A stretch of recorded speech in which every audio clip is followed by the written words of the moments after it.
Good morning students, how are you students. आज हम हिंदी साहित्य की बुक का नाम क्या है, आंचल हिंदी रीडर में पाठ 3 पढ़ेंगे।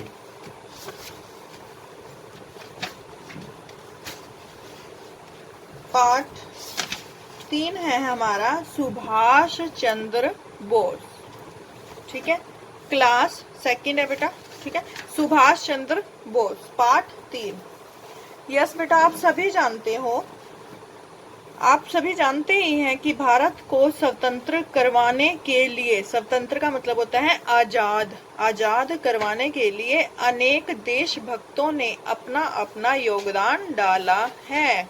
नेताजी सुभाष चंद्र बोस का नाम विशेष रूप से स्वतंत्रता आंदोलन के साथ जोड़ा जाता है। हाँ जी, कौन थे ये नेताजी? क्या नाम था इनका? सुभाष चंद्र बोस। इन्होंने आजादी की लड़ाई जो लड़ी गई है उसमें विशेष योगदान दिया है। वे एक सच्चे और वीर सेनानी थे। कैसे थे सुभाष चंद्र बोस जी?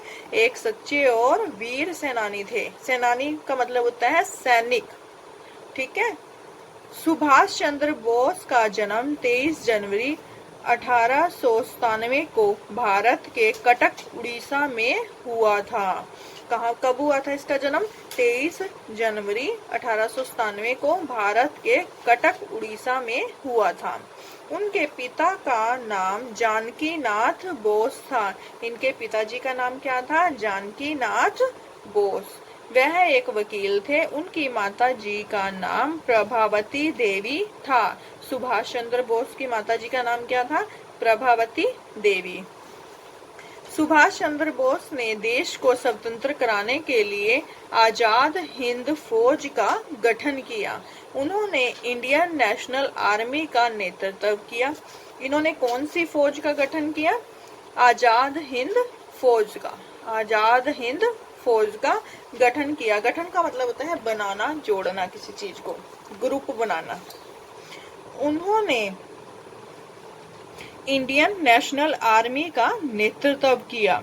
शुरू में सुभाष चंद्र बोस को गांधी जी के विचारों ने बहुत प्रभावित किया था, इसलिए वे कांग्रेस के कार्यकर्ता बने। परंतु बाद में उन्होंने यह समझा कि यदि भारत को आजाद करवाना है तो अहिंसा से काम नहीं चलेगा।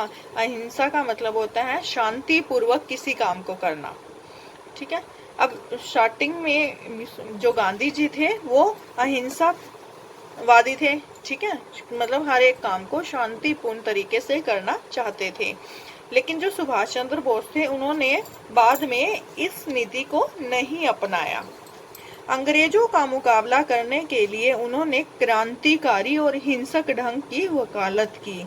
इसी बात को लेकर उन्होंने भारतीय राष्ट्रीय कांग्रेस से अलग होकर ऑल इंडिया फॉरवर्ड ब्लॉक की स्थापना की। अब पहले उन्होंने किसके साथ काम किया था? भारतीय राष्ट्रीय कांग्रेस व गांधी जी के साथ। लेकिन बाद में इन्होंने अपनी एक अलग संगठन का आयोजन किया। ठीक है, क्या नाम था उसका? ऑल इंडिया फॉरवर्ड ब्लॉक की स्थापना की। उन्होंने महात्मा गांधी के विचारों के विपरीत हिंसक दृष्टिकोण अपनाया।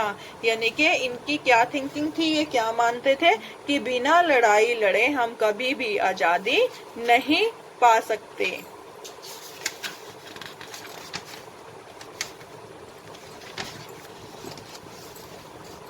उन्होंने 1943 में आजाद हिंद फौज का गठन किया और नारा दिया, तुम मुझे खून दो, मैं तुम्हें आजादी दूंगा।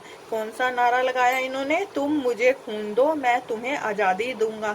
यहाँ पर इसका मतलब ये नहीं है कि वो लोगों से खून मांग रहे थे। यहाँ पर उनका मतलब था कि अगर आप अपने देश के लिए बलिदान नहीं करोगे, ठीक है, तो आपको आजादी नहीं मिलेगी। 1945 में आजाद हिंद फौज ने अंग्रेजों की सेना के साथ लड़ाई की।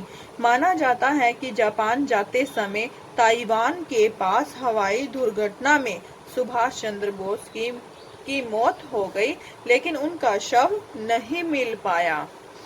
इनकी मृत्यु कैसे हुई थी? एक हवाई जहाज दुर्घटना में। इसी कारण नेताजी की मौत के कारणों पर आज भी वाद विवाद बना हुआ है। उनके देश के प्रति किए गए कार्यों के कारण उनका जन्मदिन 23 जनवरी को प्रतिवर्ष देश प्रेम दिवस के रूप में मनाया जाता है। कब मनाया जाता है? 23 जनवरी को।